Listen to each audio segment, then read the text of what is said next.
to match where the need is, or where your capacities are, or where God is calling you, is a heck of a lot more beneficial for your help, for your happiness, and for your fulfillment than just where can I make a lot of money.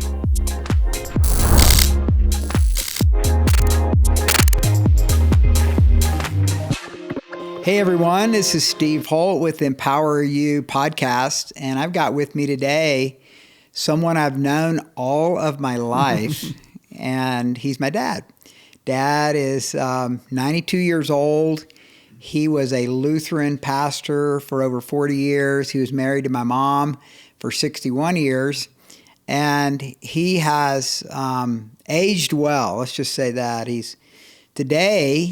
I picked him up at the airport last night, so today I came into his room at about 6:30 a.m., and remember, he flew by himself. He's 92. He flew by himself yesterday with Delta, and I walked in, and he was down on the floor doing sit-ups, doing crunches, and Dad walks almost a mile a day and also has a cigar, so he's not perfect, even though some might say that's perfect. But Dad, what would you say? I mean, I had so many different things I'm going to ask you, but let's just begin with your health. What would you attribute? I think most people would say they would like to live a long life, but also a long life with quality in it. And you're living a quality life. You're still walking totally on your own. You can go pretty much anywhere you want to go. You exercise every day. You eat well. You're not a burden to anyone. So what are some things that you would attribute your health to? You know, I have not pre-thought this at all, Steve, and just sitting here answering your question, I think one thing, and I don't know that I've ever said this before, but I think a certain amount of my good health has been discipline. Mm-hmm. I really try to have been able to be a disciplined person. Like with the exercise, I do it every day, except Sundays I don't walk. But I do mostly keep that and keep my devotion time in the morning and pretty well eat regularly. I'm kind of given a flat platform for what I think has been one reason I've had the health and good blessings I've had. So I've lived a disciplined life. Secondly, exercise as part of that, I think is very important. I was saying to someone just this early morning that whenever I go to the cardiologist for a checkup, the last thing he says every time I go to see him, and I don't go to see him but once a year, he says, keep walking. Keep walking. So this exercise has been helpful to me. You want me to keep on going? Yeah, because I think I have some thoughts on it too for you. I'm going to see if you come up with the same thing I'm thinking of, because I know the kind of lifestyle that you've lived. But you said first discipline, second exercise. What would you say thirdly? You said devotional life too. Would you put devotion under the rubric of discipline? Yeah, I was talking but talk to us, what do you do in your devotional life? I think that is certainly one of the top priorities for a longer life for me, is having a regular quiet time with God. These two that I've mentioned, exercise and devotion time early in the morning, have been helpful to me.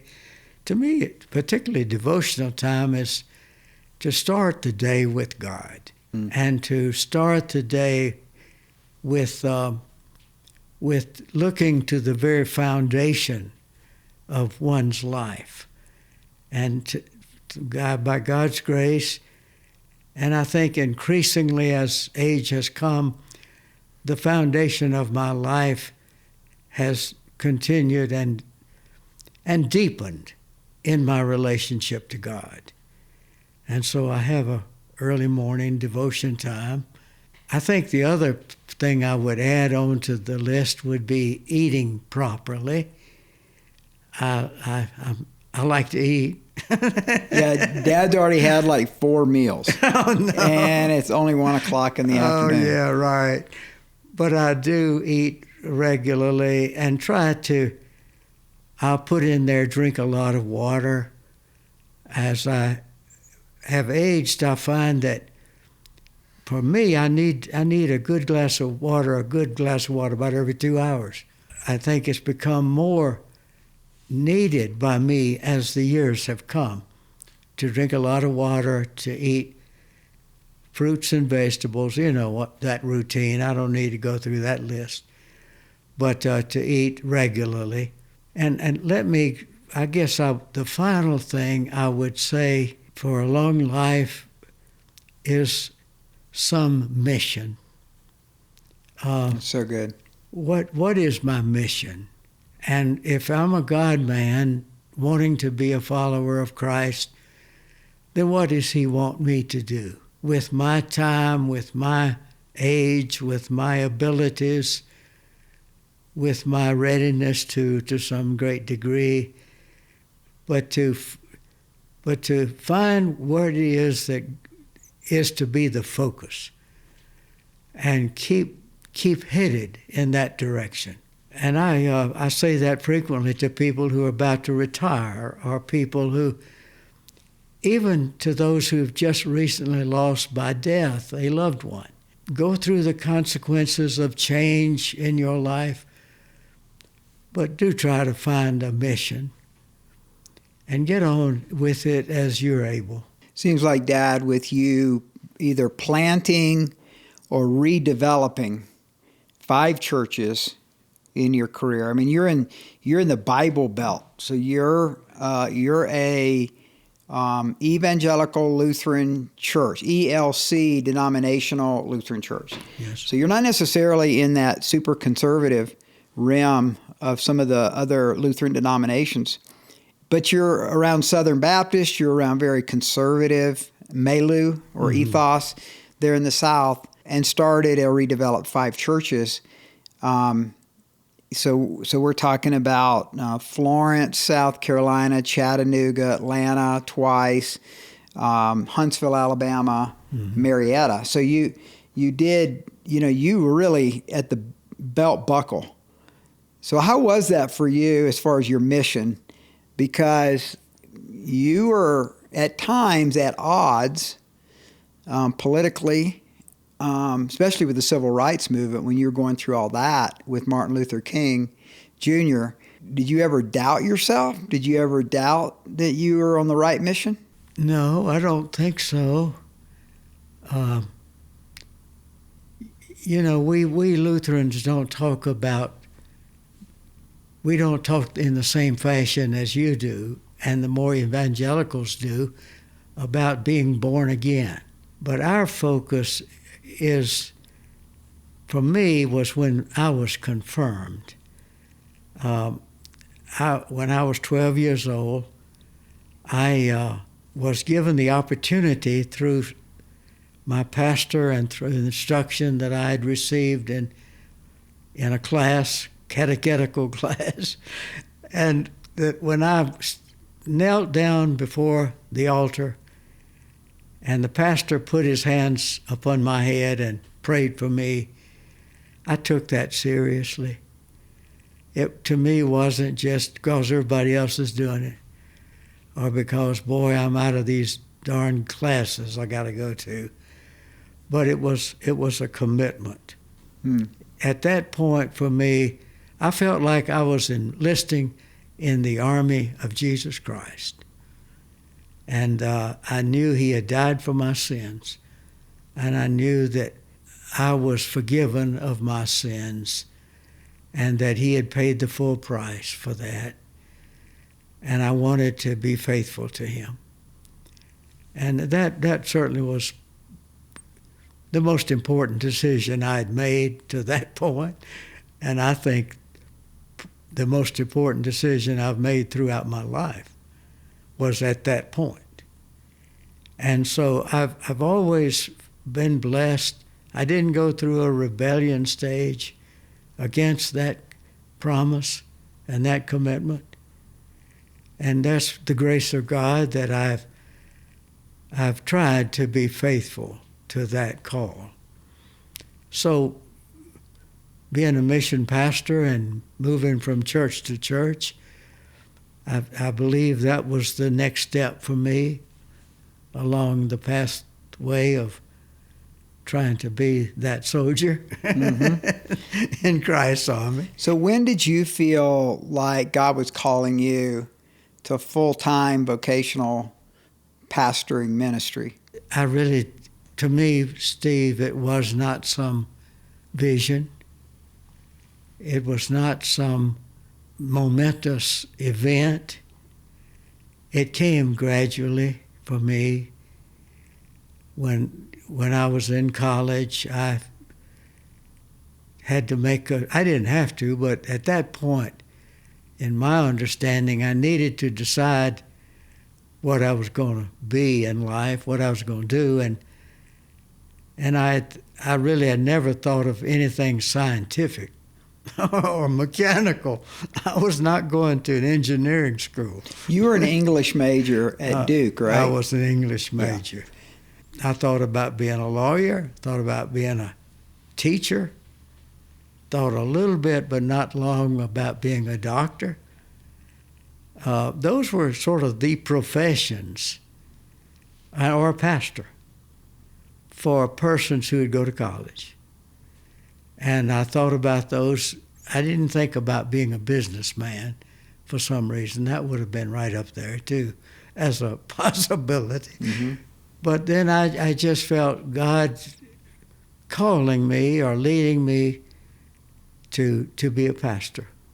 Did you talk to some pastors that were mentors of you about being a pastor? Or was this something that was more or less just you kind of coming to that conclusion? Yeah. I think two things, son, was that I was blessed to have good pastors. I was blessed to have the pastor who confirmed me when I felt that surrender to Christ, was such a loving man and such a caring person, and such a... Now that was Pastor Stender, right? Pastor Stender. Was he in Sumter as the pastor there? Yes. Okay. Yes, he was my first real pastor that I remember. And his influence and the dynamics of what he had meant to me was very instrumental in me wanting to do the same. The second advice that I did get from a pastor was this. I was about 15. I spoke to my pastor Frazier, who had succeeded Pastor Stender at my church in Sumter, South Carolina. And I went to him one time and I said, Pastor Frazier, how do you decide what you're going to do in life? How do you decide what you're going to do to make a living? And he said, I think there are three things. He said, first, where is the need? Where is the hurt?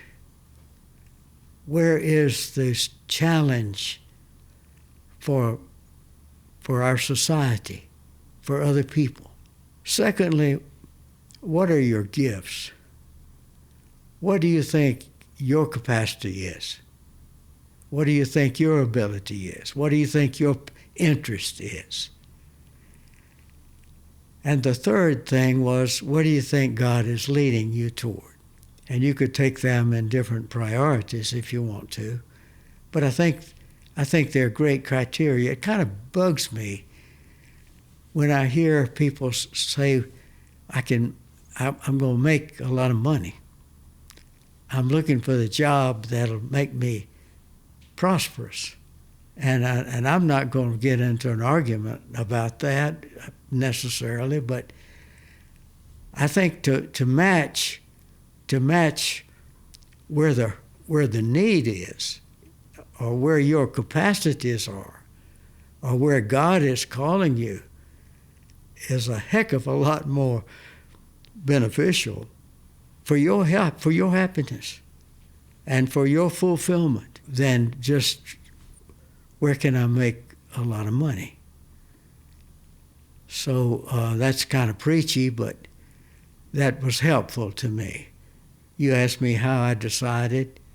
Through the example of my pastors, both mine, but particularly Stender, and secondly, asking those three questions. And I got the answer that I believe is right for me. Yeah. Now, here's what's interesting to me that I don't know if I've ever asked you this, but looking at your background from Lucille, my grandmother, your mother, coming out of a divorce in the 1930s with an alcoholic father. She did remarry, and you had a good dad there with Mr. Boltman. And then, for you that don't know, Lucille remarried Dad's dad after that. Soon after her second husband had deceased, they got back together, and he had been in the Air Force. And they were remarried, had a very happy marriage. Those last 25 years or so were very happy. So that's Dad's maternal, that's his mom and his dad. So maternally and paternally, a little bit challenging. Not exactly the exemplary, churchy Christian life. But yet you started going to church. Was that the influence of Mr. Boltman? Mm-hmm. Your second dad? Yes. Your stepdad. So with that background, you were very socially conscious.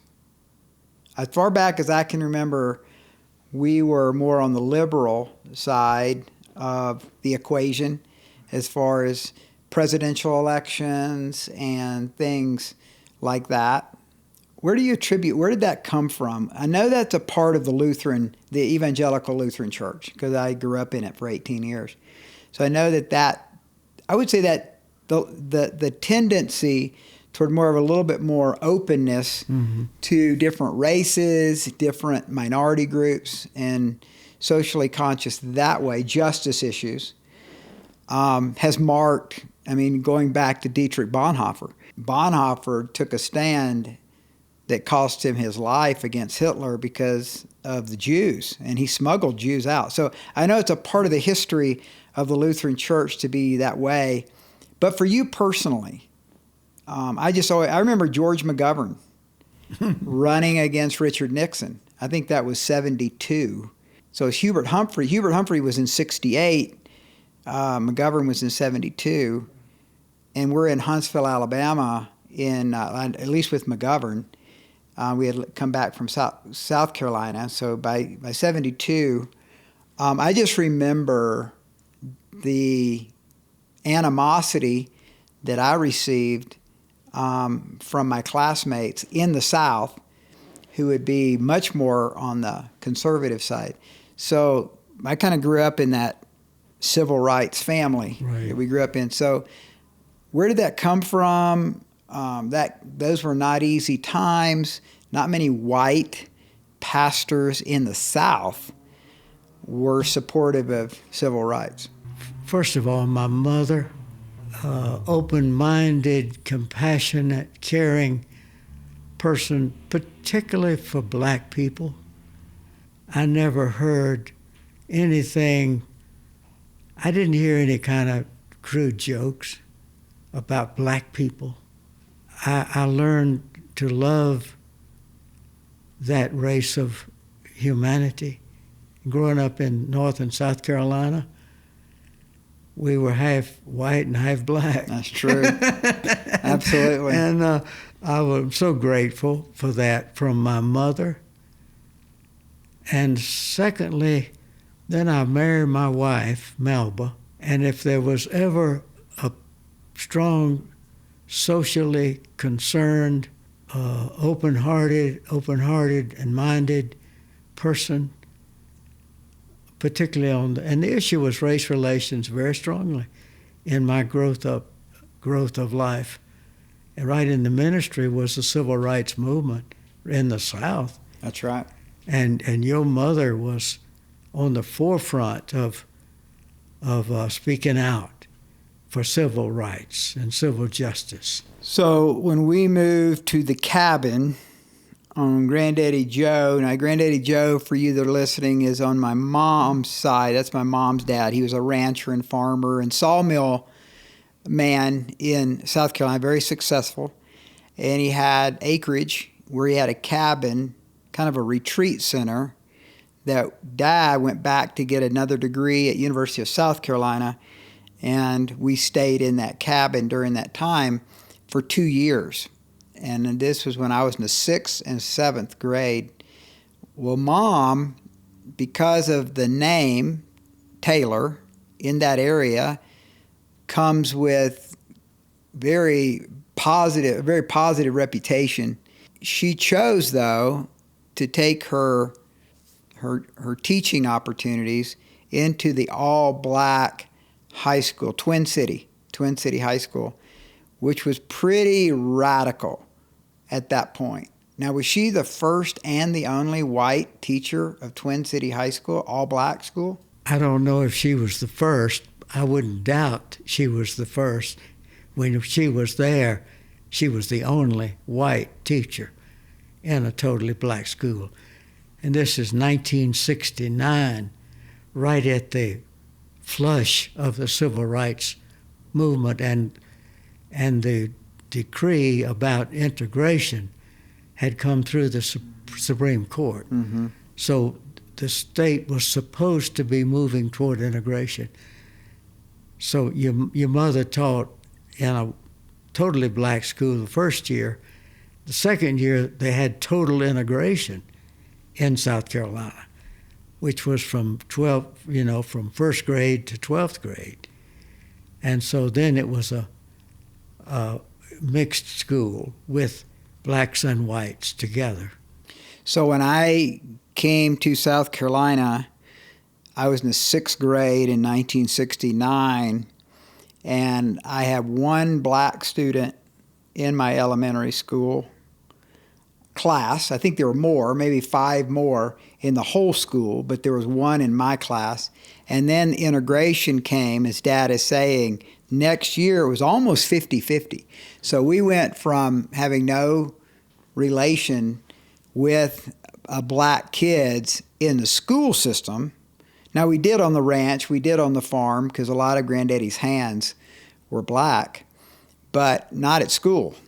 It was very segregated. So you went from nothing, really, hardly anything, to now almost, I think it was like 45%. Probably. So Mom, who's at Twin City High School, obviously a different school than where I'm at that year, she now comes, and she was a teacher at the middle school. So there my mom was there during that time. And if you saw the movie Remember the Titans, that's a pretty good idea of the feeling. I think that's 71 or 72 in Virginia. That movie's, I think, in Alexandria, Virginia. So we preceded Virginia in South Carolina. But if you remember in the movie, there was a lot of tension.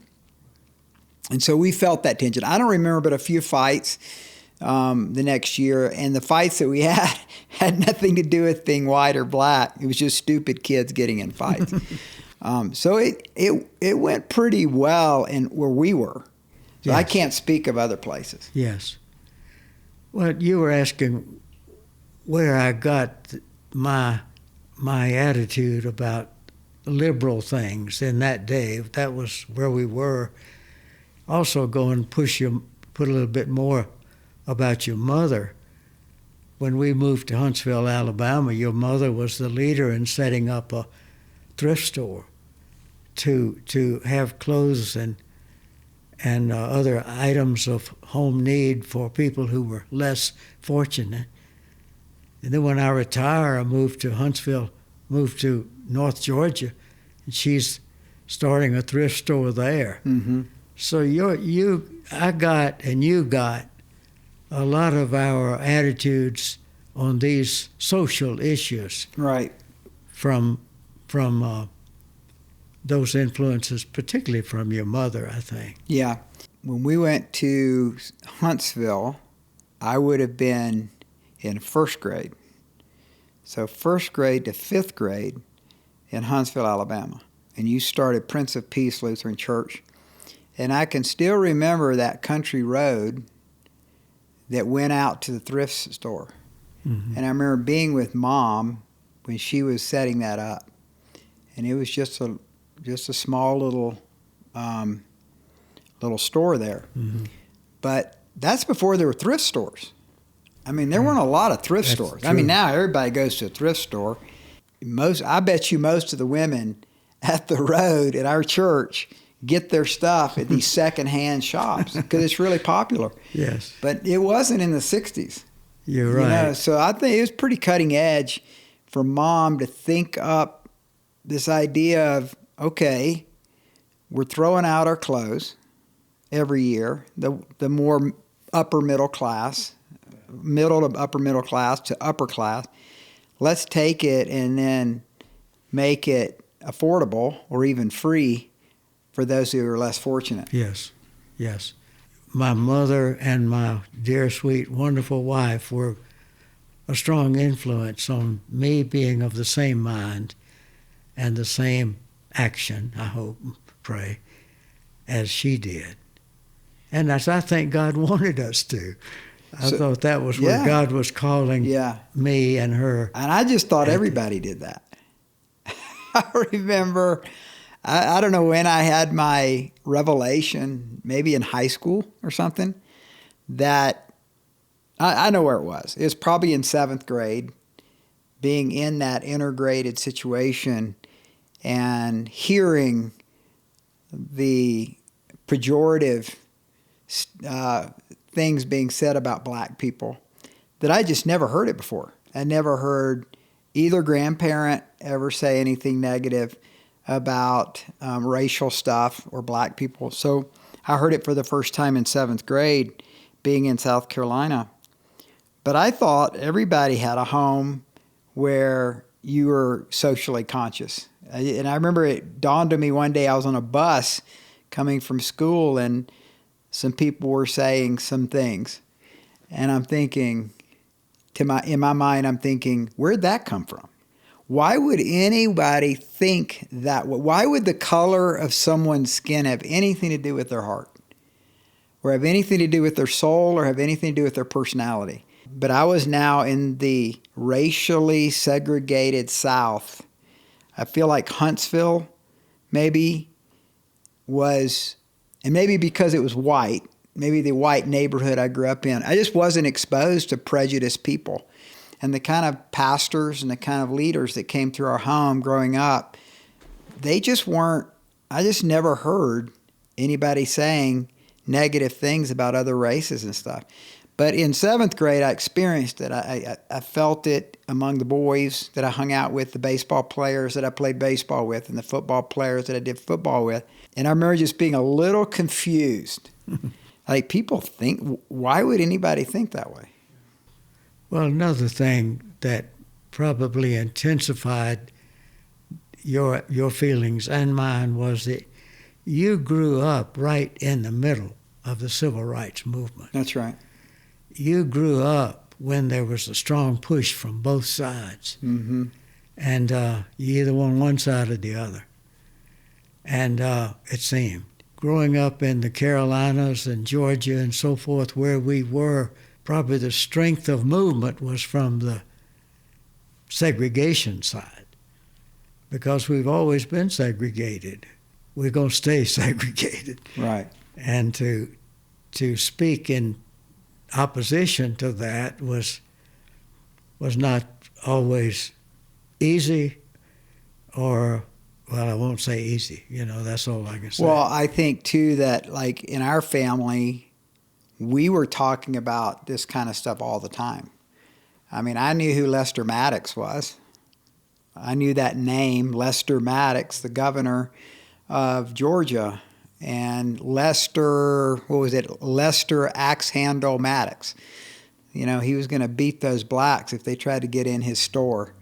So, you know, remember Underground Atlanta? Is there still Underground Atlanta? Is that still around? I think to some degree, not to the Remember how extent popular it was? Yeah. In the 70s and 80s, you went to Underground Atlanta. And I remember there was a Lester Maddox store. And you had the axe handles there. That's how segregated, that's how prejudiced the South was when I was growing up. But I always looked at that like those people are uneducated. They can't be Christian. It couldn't be Christians that are doing that. Because from my mindset, if you're a Christian, you're for everybody. You love everybody, you know? And then it was also the time of George C. Wallace. So George Wallace is the governor of Alabama. Was he the governor? Yes. When we were there? Okay. So just to give everybody a little perspective on the history here, you got Robert F. Kennedy as the Attorney General under John F. Kennedy from 1960 to 1963. And this is when the civil rights movement is really starting to take off. Martin Luther King gives his famous "I Have a Dream" speech. And then they enacted federal troops to come to Alabama to integrate, I think, the University of Alabama. And so that's the ethos we're talking about. Maybe a little later than that, but kind of that ethos. So I grew up, most kids in the South probably emulated, maybe even praised the attitudes of a George Wallace, a white kid, not a black kid, white kid, or a Lester Maddox in Georgia. I grew up with the attitude like, these guys have got mental problems, you know, and they definitely couldn't be Christian. So isn't it interesting when you look back on that, how those are formative years. Right. So when I went to the University of Georgia later, and maybe anything, I don't remember this coming up much, but if it did come up, I was never in the majority. I remember never being in the majority on political stuff because I grew up with you guys. And you were taking stands that would be, in the South at least, somewhat unpopular. Yeah, I remember Martin Luther King Jr. was shot and killed on a Thursday or Friday night. And there was to be a memorial march for him in Memphis, where he was shot on Monday following his death. And we were and I'm pastor in Huntsville, Alabama. I want to go to that memorial march in Memphis on Monday. But I didn't particularly want the members of the church where I was pastor, Prince of Peace, I didn't particularly want them to be shocked when they saw me, if they saw me in that march, right, which had not been real popular in the South to have those marches. Mm-hmm. So I called a meeting of the leaders of the church before I left to go to Huntsville. I don't know whether you remember this or not. Oh, yeah, I remember and like I it was called yesterday. these members and I said, men, I think they were all men, I'm planning to go and march tomorrow in Memphis, or whenever it was, next day or 2 days. I just want you to know it so that you would be aware of that. And I never will forget, one of the members looked at me and he said, Pastor, why did you call this meeting? You know, what's the big deal? And that's in Huntsville. Alabama. Yeah. But I'll have to admit, a lot of those members of the church there in Huntsville were from everywhere. Yeah, they were engineers. They from were all engineers over the country. from Huntsville's where the Redstone Arsenal was. So these are the early days of the space program. But I was so proud and relieved, of course, and thankful so much that they had that openness. And we'd had a black family who had become members of our church, and black as black could be. And they were welcomed, and the wife died, and we had the funeral at the church and had her memorial for people to visit before the funeral in the church building, because the the mortuary for the blacks was on a dirt road, and this man was with IBM, and he would have executives from IBM to be coming to his funeral, his wife's funeral, and our church welcomed that funeral, and that was kind of unusual for sure in the South in that period of time. So I remember when Martin Luther King Jr. was shot, you were having a meeting. There was some kind of a meeting at our house. I don't know if it was your church leadership or something. And I was downstairs in that first bedroom, downstairs with the TV on, watching something. And Mom came down to check on David and I, and she was crying. And I said, "Mom, what's the matter?" And she said, they killed Martin Luther King. And she was pretty devastated by that. And I remember I started crying. Do you remember that? Wasn't there some kind of a meeting at our house? That's correct. When that kind of came out? That's correct. Either Thursday night or Friday night. Because it was in the evening. He went out on that balcony with his team. Mm-hmm. Jesse Jackson was in that team. Mm-hmm. And they were, I remember it was sort of dusk or something. And then that's when, supposedly, James Earl Ray shot him. Probably a little bit more to it than we know, but that's the way it is with all these assassinations. Mm-hmm. So you had at least fostered an attitude in the church that would cause that leader to say, "Why are we calling this meeting?" So there was something of a openness and inclusivity that was a part of Prince of Peace Lutheran Church. That's true, I think. I'm sure, yes. Not that everyone was on board. I remember one man came to me after some of the integration things were being done in the South, and I remember him looking at me in the eyes and saying, "Look, Pastor, they can make me work alongside of them. They can make my children go to school with them. But I'd be John Brown if they can make me worship with them." And that's when this family were joining the church. I think they kind of became less active in the congregation because the fact we had members who were black. Mm-hmm. So those were difficult times. Those were transitory times for everybody. I don't remember feeling any tension. I don't remember any tension in the home. I don't remember any tension in your marriage. That's what we did. That's who we were, and we just did it. And I didn't feel like you guys put pressure on me to be some kind of activist or progressive or anything. It was just this is what we do in our family. I thought it was normal. It would be later that I realized it's not normal. This is not normal in the South. Mm-hmm. And yet I never felt like I needed to defend you guys or even defend our beliefs.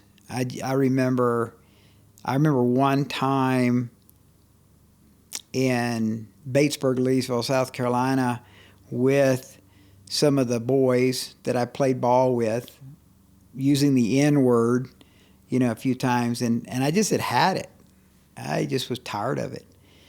And it was just a regular part of their speech. That's the way you talk.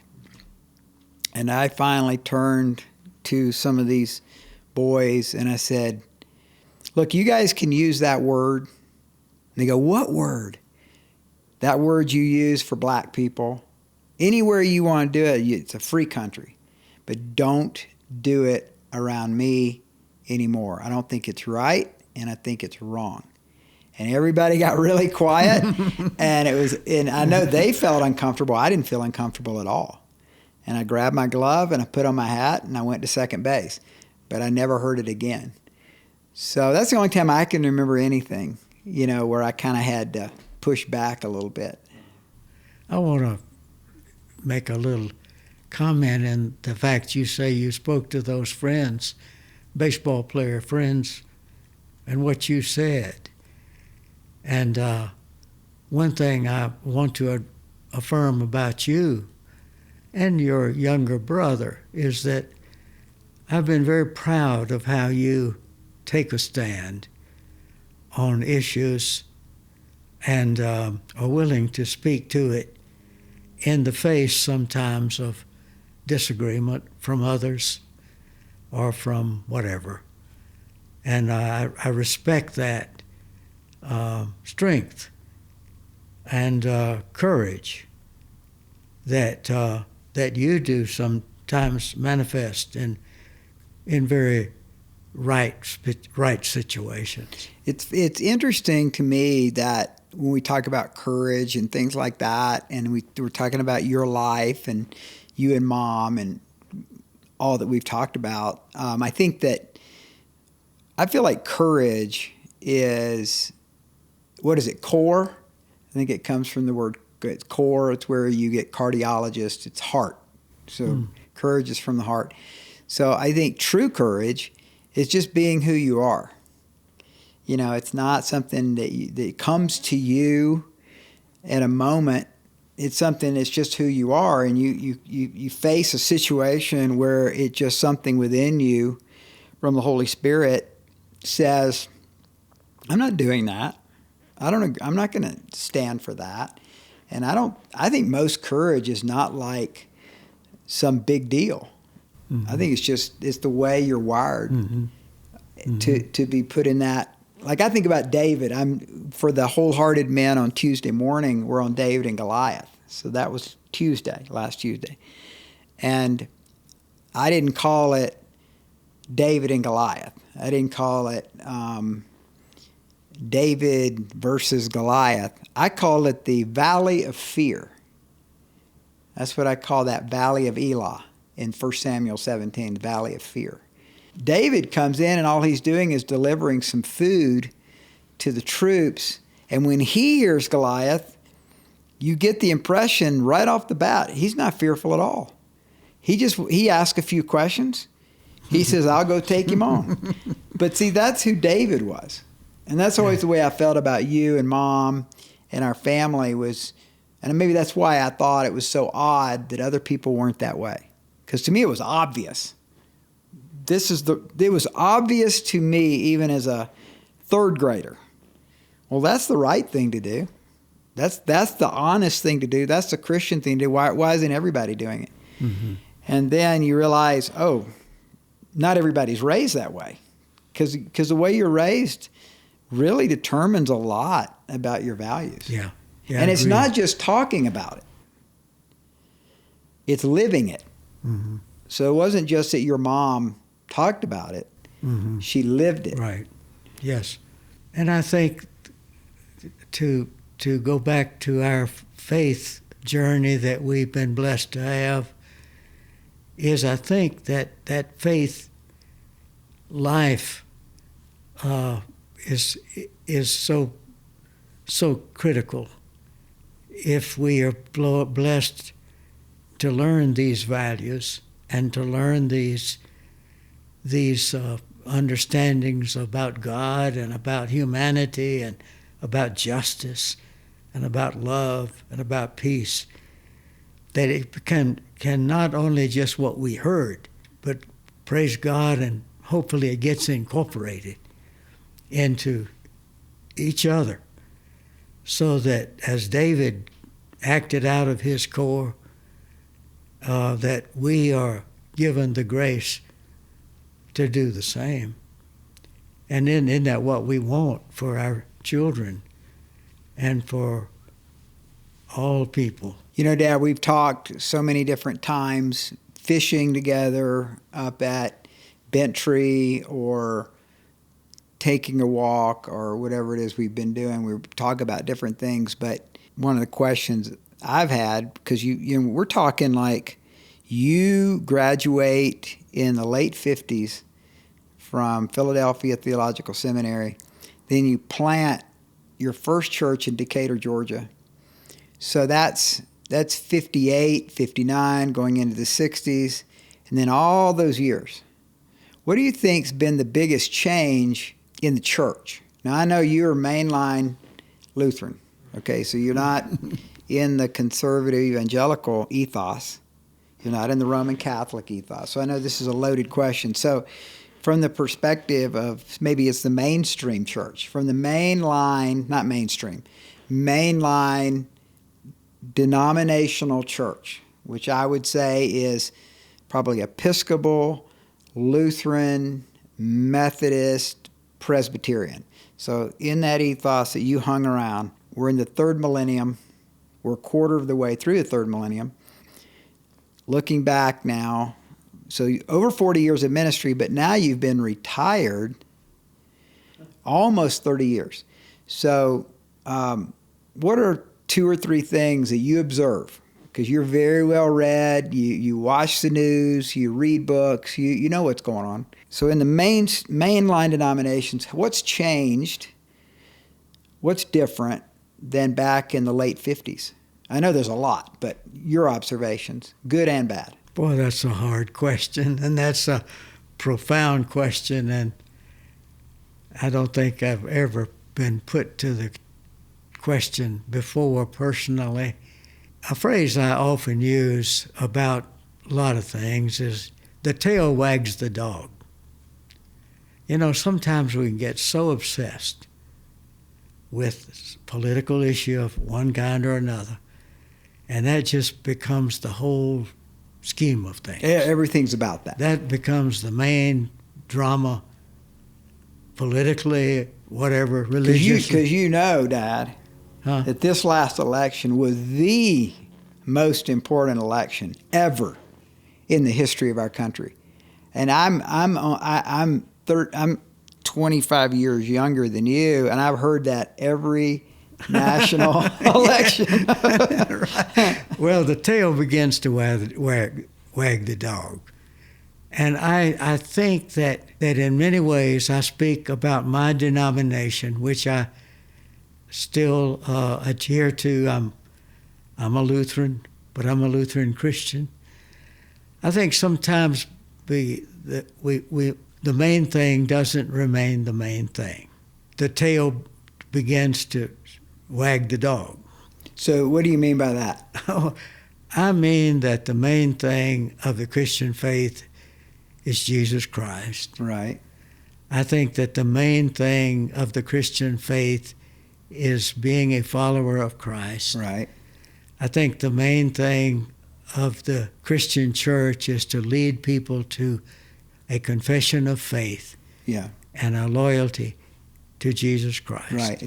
So we get caught up in all these other things. Mm-hmm. And that becomes our focus instead of keeping the main thing the main thing. Is that what I'm hearing you say? That's what I'm saying. What would you say has happened over the last 60 years in mainline denominationalism? I think maybe we have gotten too caught up in social issues or sometimes political issues, or what else it could be that has detracted from the basic message of Christ and keeping the fire burning at that center of our worship, at that center of our purpose, at that center of our vision. That's one reason I enjoyed mission developing.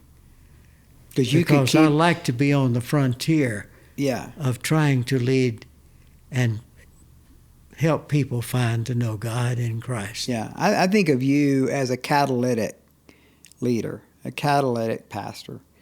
You catalyzed people. You weren't a bureaucracy administrator like some maybe more big church pastors would be, but you were that around. You'd grow it from hardly anybody to zero, all the way up to a couple hundred, 200 or 300, and then you were ready to move on and do it again. So you liked kind of starting from ground zero. You liked. I remember some of the churches, and the people you started off with in Huntsville were really highly educated. very sharp engineers working for NASA, things like that. And then you had Chattanooga, Tennessee, and that was blue collar. A lot of those people were blue collar, a little more on the poor, lower class. And I always felt like that. I always remember thinking Dad can relate to anybody, and it seems like you had to be able to do that. Yes. I think we could summarize some of this discussion we are having. Pastor Stender was the pastor who challenged and inspired me to want to be a pastor. And I remember after my first mission, graduating from seminary, going to Decatur, Georgia, to be a mission developer to start that church in 1957. And then seeing that church become a congregation and build a building, and then being called to go to Huntsville to start a church. I remember going to Pastor Stender because he was still a pastor, and I asked his advice about that. He said, Joe, I think you're called to be a mission developer. I had not reflected on that until just recent years, but he put his finger right on me. I think he had a vision for who I was and what I was called to do. My best life in being a pastor was either starting a church or trying to help a church get a restart. It's interesting because that's similar to me. A little bit those genes, Joe Holt genes in me. I just always like starting things. I've always liked that. We planted 2 churches, but also just going to Japan. And I think what was so exciting about going to Japan with Campus Crusade for Christ back in the 80s was here was a chance to pioneer campus ministries in Japan. And I just thought that was so fun. And then to go to Okinawa, Japan, do the same thing there, I thought that was so fun. Mm-hmm. And then coming and doing the churches.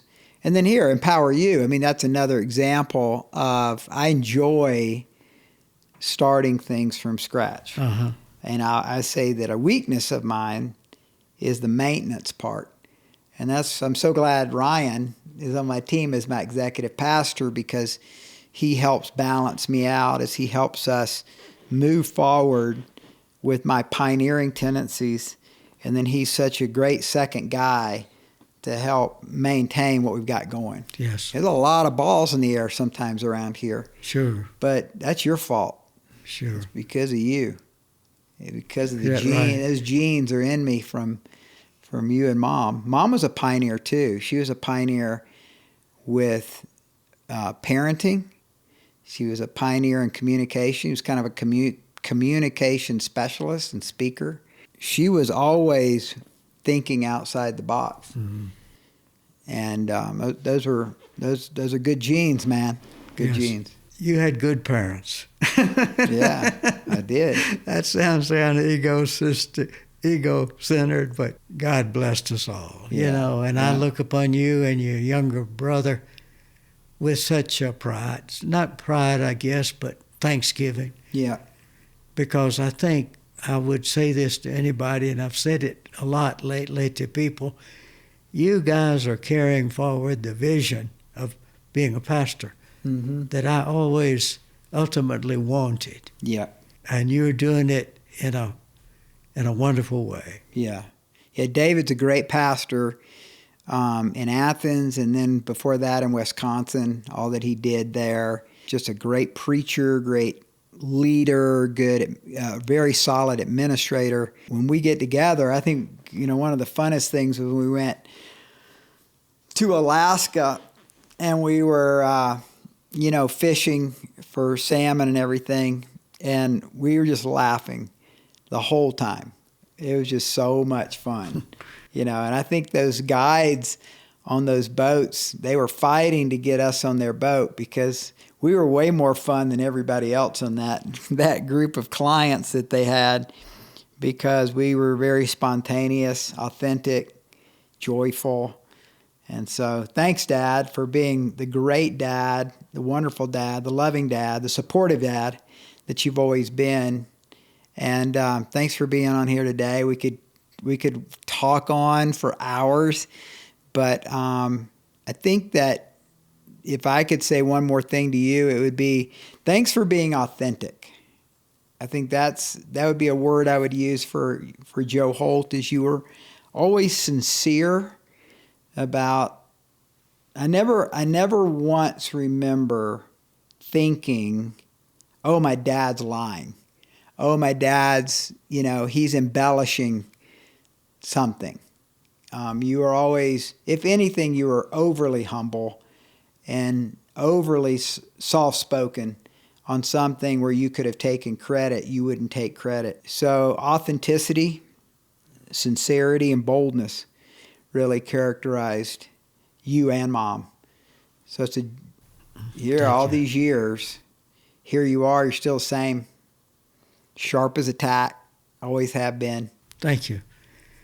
And to the glory of God. Yeah. To the glory and thanksgiving and praise of God, who Amen. Has made all this possible. Yeah. Thank you. I enjoyed this. This is great. Thank you. Yeah, thanks. Well, thanks for listening, you guys. I hope that you're as blessed as Dad and I are in doing it.